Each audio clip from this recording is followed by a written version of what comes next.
The United Nations, or UN, plays an important role internationally in maintaining peace and security, promoting sustainable development, protecting human rights, upholding international law, and delivering humanitarian aid.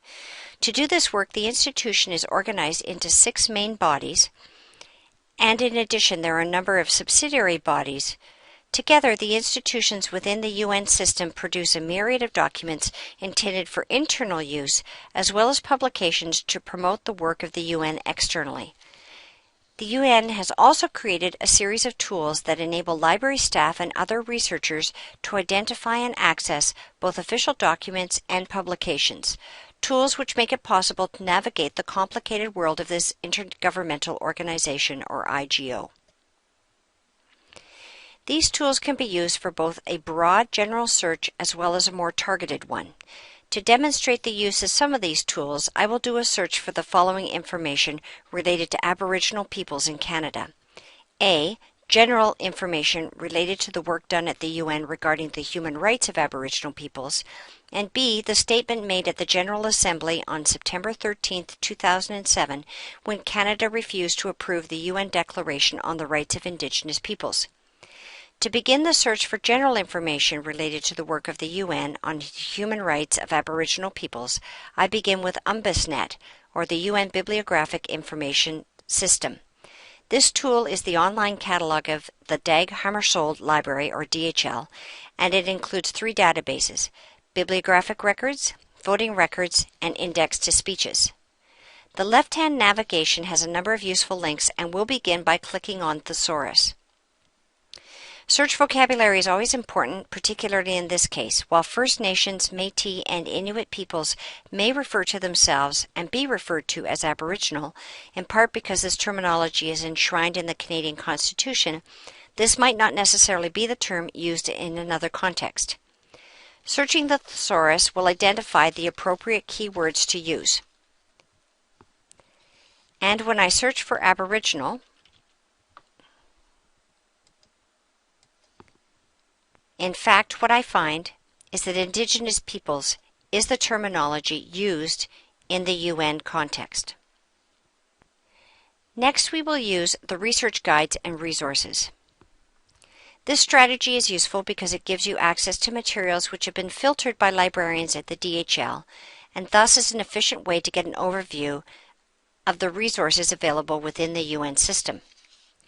I will click on Human Rights because this is the general area in which I'm interested, and in fact there is a guide for Indigenous issues. If we click on the About This guide, we find that we have access to materials that come both from the UN and other sources, and there's a list of reports, publications, and monographs that could be of interest.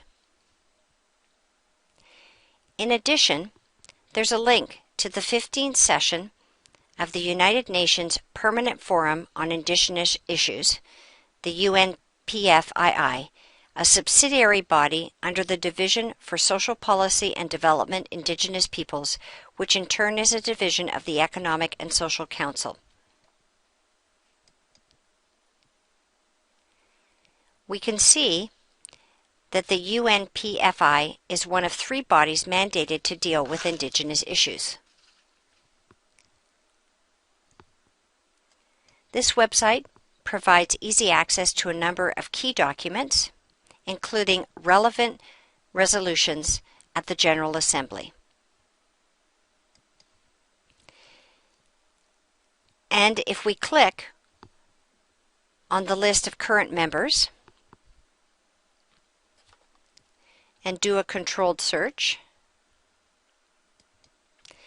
we find that Grand Chief Edward John is representing Canada on this body. And if we click on Reports and Documents, we can gain access to a report that Mr. John made to the Permanent Forum on the Doctrine of Discovery. There's a PDF link to this report, and we get the official record number, where E is the issuing body, or the Economic and Social Council. C.19 is Committee 19. The report was delivered in 2014, and it was the third document for the year. Finally, if we go back to the quick guide, main page, we can find a link to reports by the Special Rapporteur on the Rights of Indigenous Peoples. And if I go back to the main DHL library site and click on UN Resources and then Topic and then Human Rights, I could do a search on other databases such as the Charter-Based Body Database or the Universal Human Rights Index. I could choose Canada, and this would lead to other important documents related to the work that's done at the UN for Aboriginal peoples in Canada. Now, if we wanted to do a targeted search for Canada's statement regarding the UN Declaration on the Rights of Indigenous Peoples in 2007, we could again begin with UNBUSNet, but use a different strategy. We could do a voting record search using the keywords Declaration and Indigenous Peoples.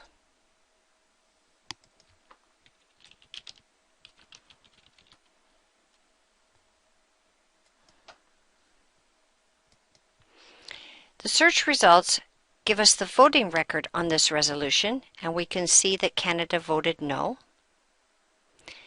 as well as a link to the resolution itself,